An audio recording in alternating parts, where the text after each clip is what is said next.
دیکھیں اسلام میں عورت کی مرضی کے بغیر نکاح نہیں ہوتا، لیکن جب نکاح ہو جاتا ہے تو پھر طلاق شوہر کی مرضی کے بغیر نہیں ہوتی۔ عورت کا یک طرفہ جو عدالت سے ہماری خواتین آج کل خلا لینے لگی ہیں، اس کی کوئی شرعی حیثیت نہیں ہے۔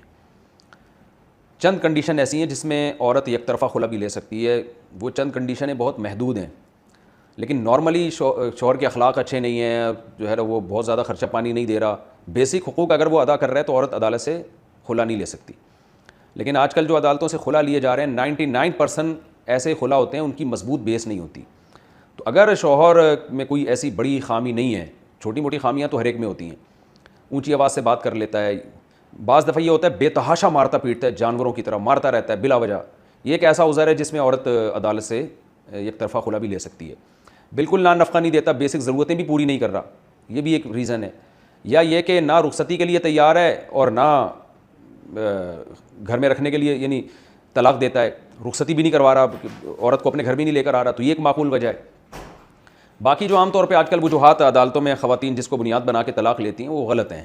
تھوڑی بہت غلطی کوتاہی ہر مرد میں ہوتی ہے، اللہ نے طلاق کا اختیار مرد کو دیا ہے، قرآن میں صاف طور پر ہے بیدہ عقدۃ النکاح، نکاح کی جو چابی ہے نا وہ مرد کے ہاتھ میں ہے، وہ جب تک مرد طلاق نہیں دے گا عورت خلا نہیں لے سکتی عدالت سے، وہ لے گی تو کل عدم ہوگا۔ ہاں اگر شوہر نے خلا کے پیپر پہ سائن کر دیا تو پھر وہ خلا کنسیڈر ہوگا، کیونکہ شوہر نے دے دی طلاق، اس کا مطلب ہے۔ تو ججز جو ہیں وہ صرف اپنی اپنی بیویوں کو ڈیورس دے سکتے ہیں، دوسروں کی عورتوں کو طلاق ججز نہیں دے سکتے۔ ججز سے بہت معذرت، یہ کام چھوڑ دیں، اس سے آخرت میں خسارے کے علاوہ ہمارے جو ججز حضرات ہیں ان کو کچھ بھی حاصل نہیں ہوگا۔ اور وکیلوں سے بھی میں گزارش کرتا ہوں کہ اللہ کے قہر اور اللہ کے عذاب سے ڈریں۔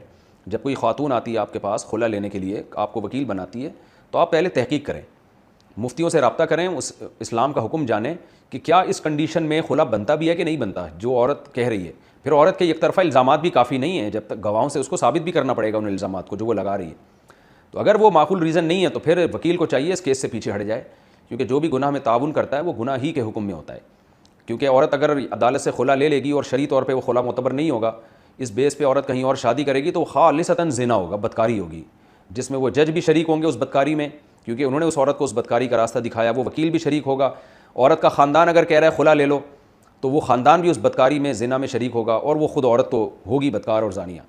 تو چونکہ اس پہ چاروں ائمہ کا اتفاق ہے، تمام مکاتب فکر جتنے بھی اہل اسلام کے ہیں اس سب کا اتفاق ہے کہ عورت کی مرضی کے بغیر شادی نہیں ہوتی، لیکن نکاح ٹوٹنے کی چابی اللہ نے مرد کے پاس دی ہے۔ طلاق کا، ڈیورس کا، خلا کا رائٹ مرد کے پاس ہے۔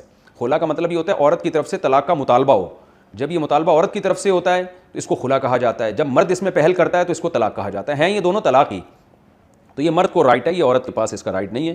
اس لیے آج کل خواتین چھوٹی چھوٹی باتوں پہ عدالتیں پہنچ جاتی ہیں اور خلا لے کے کہیں اور شادی کر لیتی ہیں۔ ان کو اللہ کے عذاب سے ڈرنا چاہیے، گناہ کرنا ہے تو گناہ سمجھ کے کریں، اس پہ اسلام کا لیبل نہ لگائیں۔